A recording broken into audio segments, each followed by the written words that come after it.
Yo, what's going on guys, this is COD Isotonic here. Now today what we are bringing you is a no reload DNA bomb solo on the map Horizon. Now, a lot of people think, like from back in Ghost when a lot of people went for no reload, what they would do is they'd run the overkill LMGs and they basically have 400 bullets for themselves. And that was pretty easy, you wouldn't need to pick up any guns, but with this one, I literally went into the game thinking, oh, why not go for a no reload DNA?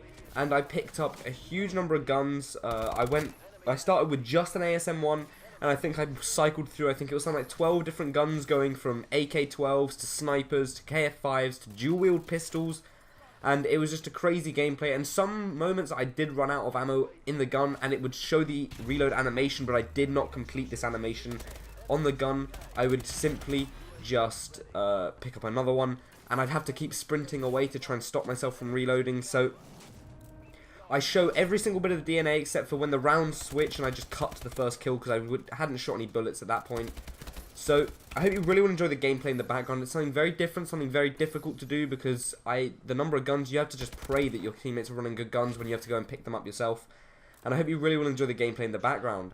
Now, along with that, I was actually very lucky with the guns I picked up. I think I picked up Obsidian Steeds and Insanities and KF-5s. I could have been picking up guns like...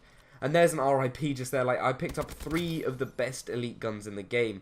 Whilst at points in the game, I also had a sniper and I had some dual-wield pistols. So it was a big variety of guns, and I hope you really will enjoy the gameplay. Now, today what I'm going to be talking about is pub stomping dying. Because a lot of people... And also I'm going to kind of talk about standards and how they've changed. That's my main thing. How standards have changed. Because if you look at all the Call of Duty since MW3... The standard for pub stomping started at singles, obviously, then it went to doubles, and then especially in MW3, that was the first place we started to see this happening. People started to drop triple Moabs, and triples started to become standards, and at the moment, in MW3, triples are the standard. Like, there isn't anything that debates that. Triples are simply the standard of the game. And pretty much... it's not changed that much through all of the Call of Duties except for the fact that it's got crazier and crazier. So let's take MW3. It started off with the deep Moabs, then it went to doubles, and eventually it got into the kind of the triples, and now it is just triples in MW3. If you want to post a standard MW3 gameplay for a clan, it has to minimum be a solo triple. Whilst with MW3, that was the standard. You go to Black Ops 2, there was a double nuclear before the game had even come out, or within the first week of the game. And the standards from pretty much the start were double nuclears, simply because of the VSAT. The VSAT made things a huge amount easier. Now, eventually by the end of Black Ops 2, triple nuclears were standard, and there had been a quad nuclear. We hadn't seen a quad Moab unsupported. There was a solo quad nuclear by the end of Black Ops 2. Whilst in MW3, there was just a penta, just about a penta. We just about got the penta by J Nasty before the end of the game, which was a game-changing gameplay. Like, that was probably the best gameplay at the time. Obviously, my boy Carnage DHT, or Carnage Adam, he went and got the Hexa, which was an absolutely crazy gameplay. But nothing had really... we didn't think anything more than a penta was ever going to get dropped. And by the end of Black Ops 2, which, remember, it's an extra 6 kills to get your nuclear, we had a quad nuclear done by my friend the Sniper, or Sean. And I felt like the standards in Black Ops 2 were slowly going up. Eventually it got to the point where we'd only really post unique triple nuclears, like LMG triples, or sniper triples, or shotgun triples, pistol triples, things like that. And we'd always be posting, and we'd try and post quad nuclears, because quad nuclears, they aren't standard, triples still are, but quad nuclears, they're definitely achievable. I mean, there are people like Sniper who have 4 of them, 5 of them, 6 of them. And they're definitely achievable gameplays. But then we go to Ghost. Now, Ghost was a very different game. Solo triples were the standards for basically solo within the first month or so. Yes, we were posting doubles and things like that that was just so the standards didn't get too out of control.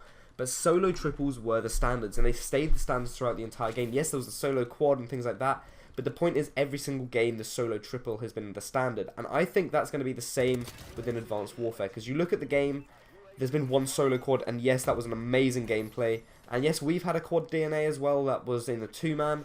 But that was obviously uplink, so it's a little bit easier. But I definitely say that standards for domination, there'll be triples throughout the entire game. But then we get onto the point of support. Because support destroyed Ghost. Just Ghost, that it was ridiculous. You had Deca chem, obviously not Decas, but there were Scepter chems being dropped left and right, Octas, all of that, and it was just crazy. The gameplays that were getting dropped in Ghost, like there was no boundaries. There was 300 pluses and all of that. And I definitely say support in Black Ops 2 was probably the best. You just had the 200 pluses. People weren't grinding for nuclears in support parties, and I say that was probably the golden age of support. Whereas Ghost, the support, it was crazy. You had that free full spawn trap down, Scepter chem strike inbound.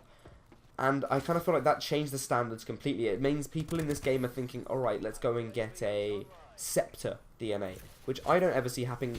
I doubt the Penta will happen for a very, very long time. I reckon the Penta might about just come around. There may be only a couple of Pentas in Domination, and I reckon solo quads there'll be probably 3 or 4 by the end of the game.